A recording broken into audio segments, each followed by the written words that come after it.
Assalamualaikum warahmatullahi wabarakatuh. Om Swastiastu, Namo Buddhaya, salam kebajikan untuk kita semua. Halo, saya perkenalkan kami dari kelompok 1.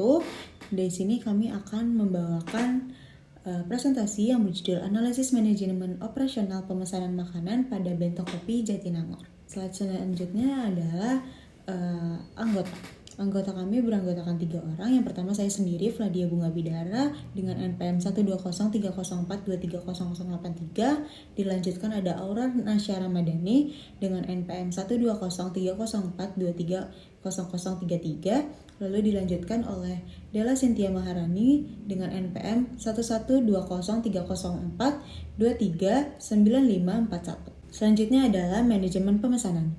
Operasional pada Bento Cafe, khususnya di bidang manajemen pemesanan, saat ini masih kurang efisien, yang dimana membutuhkan banyak waktu dan tempat. Antrian yang panjang pada saat pemesanan makanan, terlebih lagi pada jam sibuk dan acara tertentu. Yang pertama, data yang dibutuhkan adalah riwayat pelanggan, preferensi pelanggan, waktu pemesanan, dan metode pembayaran. Yang kedua adalah kebutuhan, sistem pemesanan yang efisien, baik untuk pesan di tempat maupun online. Nomor 3 adalah tujuan, yaitu mempercepat proses pemesanan dan pembayaran, meningkatkan kepuasan pelanggan. Lalu, di slide selanjutnya kita akan membahas flow chart. Analisis manajemen operasional pada sistem pemesanan Bento Cafe. Sistem yang dimulai dengan pelanggan memasuki kafe dan mengantri untuk memesan makanan pada kasir. Setelah mencapai untuk memesan makanan, lalu melihat menu, memesan makanan, pembayaran, lalu pesanan diterima, makanan disiapkan, lalu memilih meja. Jika tidak memilih meja, maka dapat menunggu makanan disajikan dan di take away. Jika memilih meja, maka dapat menunggu makanan disiapkan di meja, lalu makanan disediakan, dan selamat menikmati makanan.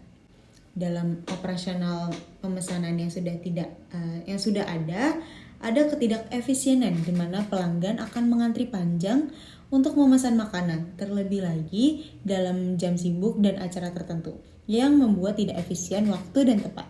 Sistem yang kami perbaharui ini yaitu dengan inovasi pemesanan melalui code web yang tertera pada meja yang tersedia, sehingga pelanggan dapat memesan melalui meja masing-masing dengan mengurangi antrian dan menghemat tempat. Selanjutnya, saya akan menjelaskan analisa pertimbangan persyaratan sistem pada QR Code Bento Cafe yang akan kami realisasikan. Setelah menganalisa sistem yang kurang efisien pada manajemen pemesanan Bento Cafe, kami mencoba untuk membuat inovasi berupa QR Code pada setiap meja sehingga dapat meminimalisir antrian dengan memesan melalui QR Code web pada meja tersebut. Untuk QR Code web pemesanan makanan di Bento Cafe, tentunya memerlukan analisa pertimbangan penting untuk merealisasikan inovasi ini. Berikut adalah beberapa pertimbangan penting terkait skalabilitas, keamanan, aksesibilitas, dan persyaratan integrasi. Yang pertama, ada skalabilitas. Sistem ini harus mampu menangani peningkatan jumlah pengguna, baik pelanggan maupun staf, terutama selama jam sibuk atau acara khusus, dengan menggunakan arsitektur cloud yang mendukung scrolling otomatis dan load balancing untuk memastikan performa yang stabil meski ada lonjakan trafik pada jam-jam sibuk tersebut. Yang kedua dalam keamanan. Perlindungan data pelanggan dan transaksi pelanggan seperti informasi pribadi, preferensi pemesanan, dan riwayat pesanan harus disimpan dengan aman, dengan cara dienkripsi dan diproses melalui gateway pembayaran yang aman dengan mengimplementasikan enkripsi data end-to-end melalui SSL atau TLS untuk komunikasi antara perangkat pelanggan dan server. Yang ketiga ada dalam sistem aksesibilitas. Sistem harus mudah diakses oleh semua pelanggan, termasuk mereka yang memiliki keterbatasan, dengan menggunakan desain responsif agar website mudah digunakan di berbagai perangkat, termasuk smartphone dan tablet. Ada dalam sistem persyaratan integrasi. Hal ini juga menyangkut untuk membuat sistem QR Code pemesanan dapat diintegrasikan dengan sistem lain yang ada di Bento Cafe untuk memastikan aliran informasi berjalan dengan baik. Sistem POS salah satu contohnya untuk mensinkronisasi pemesanan dan pembayaran. Menggunakan API atau Application Programming Interface yang mendukung integrasi dengan berbagai sistem pihak ketiga dan menerapkan webhook untuk notifikasi real-time antara sistem. Lalu, setelah menganalisis pertimbangan persyaratan sistem sebelum mengimplementasikan sistem QR Code pada Bento Cafe, kami mencoba membuat desain sistem informasi QR Code yang mudah dan dapat diimplementasikan. Yang pertama, desain sistem yang diperlukan untuk menunjang implementasi pemesanan menggunakan QR Code berupa sistem informasi yang didesain pada front-end, website, dan aplikasi mobile. Platform pemesanan makanan berbasis QR Code yang didesain responsif dan mudah diakses dari perangkat apapun. Lalu, desain dalam segi user interface. Desain intuitif dengan navigasi yang mudah yang memenuhi standar aksesibilitas WCAG. Lalu, ada backhand pada server aplikasi, yaitu menangani logika bisnis, permintaan pengguna, dan komunikasi dengan database. Yang dimana database ini terstruktur untuk menyimpan informasi pelanggan, pemesanan, inventaris, dan data karyawan yang dipastikan terenkripsi end-to-end agar data yang tersimpan dapat terjaga dengan baik. Lalu, didesain juga menggunakan API dan integrasi untuk berkomunikasi antara front-end dan back-end, serta integrasi dengan sistem pihak ketiga seperti POS dan CRM.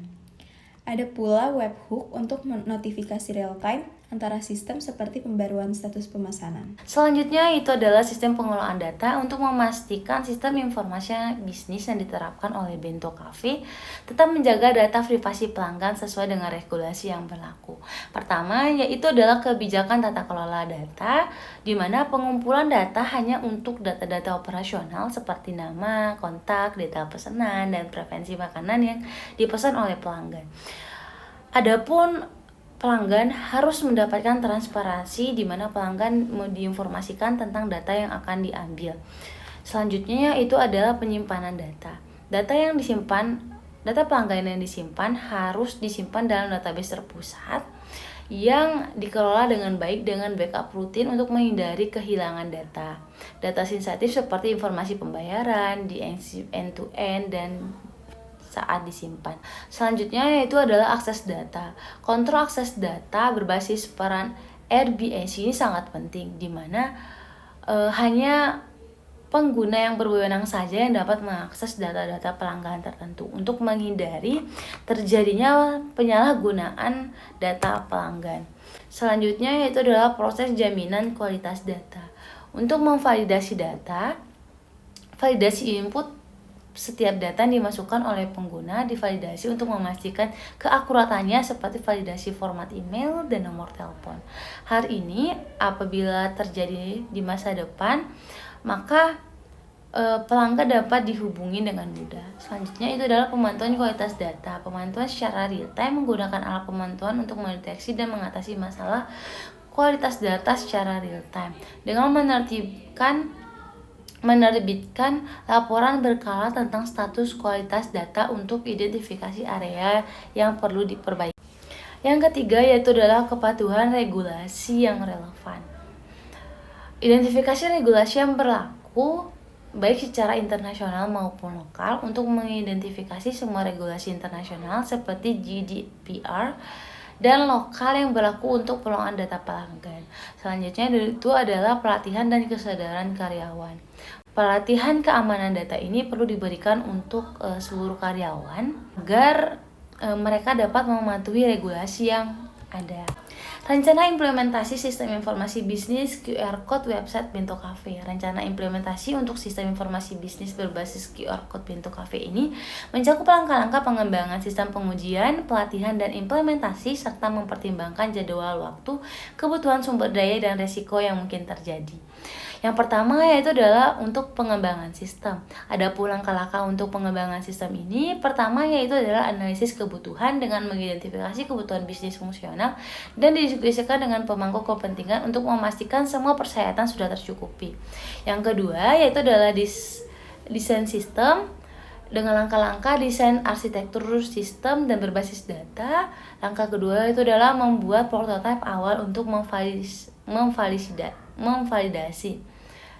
Selanjutnya itu adalah pengembangan prototipe dengan langkah pengembangan antarmuka pengguna untuk website dan aplikasi mobile. Selanjutnya yaitu adalah integrasi dengan API backend. Pengembangan backend ini dimulai dengan pengembangan server aplikasi dan database serta implementasi logika bisnis, integrasi sistem. Selanjutnya yaitu adalah integrasi sistem dengan modul front-end, backend, dan integrasi dengan sistem POS, CRM, dan gateway pembayaran. Yang kedua yaitu adalah pengujian sistem. Pengujian unit dilakukan dengan pengujian setiap komponen individu untuk memastikan berfungsi dengan baik dan benar. Yang kedua yaitu adalah pengujian integrasi dengan melakukan pengujian antarmuka antara modul untuk memastikan kerjasama yang baik. Yang ketiga yaitu adalah pengujian fungsional, di mana pengujian seluruh sistem berdasarkan kasus penggunaan yang nyata. Yang keempat yaitu adalah pengujian keamanan, dilakukan dengan penetration testing dan vulnerability assessment untuk mengidentifikasi dan memperbaiki kerentanan. Yang kelima yaitu adalah pengujian beta dengan melakukan uji coba sistem dalam lingkungan operasional nyata dan sekelompok pengguna terbatas. Yang ketiga yaitu adalah pelatihan. Langkah-langkah yang dilakukan untuk melakukan pelatihan ini yaitu adalah pembuatan materi pelatihan, bentuk panduan penggunaan sistem, dan materi pelatihan untuk staf. Nah, pelatihan staf ini pelatihan langsung dan workshop untuk memastikan semua staf memahami dan bisa menggunakan sistem yang telah diimplementasikan. Yang keempat yaitu adalah implementasi. Dimulai dengan peluncuran bertahap, implementasi sistem dalam langkah skala kecil terlebih dahulu, lalu secara bertahap memperluas cakupannya. Selanjutnya yaitu adalah mentoring dan evaluasi. Dilakukan pantau performa sistem yang ditangani masalah yang muncul dan lakukan perbaikan segera. Yang kelima yaitu adalah kebutuhan sumber daya. Langkah-langkah yang digunakan yaitu adalah tim pengembangan dengan pengembangan front-end dan back-end, desainer, analisis bisnis, dan manajer proyek. Selanjutnya yaitu adalah perangkat keras.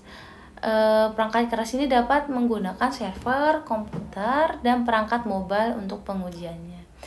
Selanjutnya yaitu adalah perangkat lunak, alat-alat pengembangan alat pengujian, dan lisensi untuk platform yang digunakan.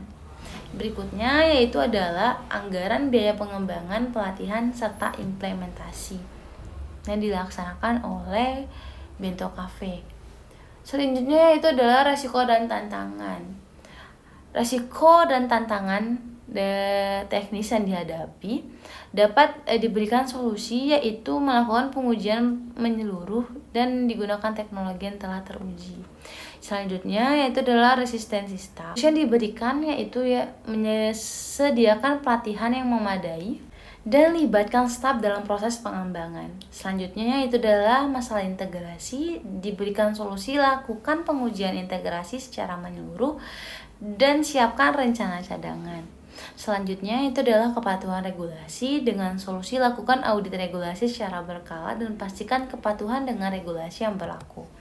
Dengan menerapkan rencana implementasi ini, Bento Cafe dapat mengadopsi sistem QR Code website secara efisien, serta memastikan semua aspek teknis dan operasional dipertimbangkan sehingga dapat mengelola resiko dengan baik.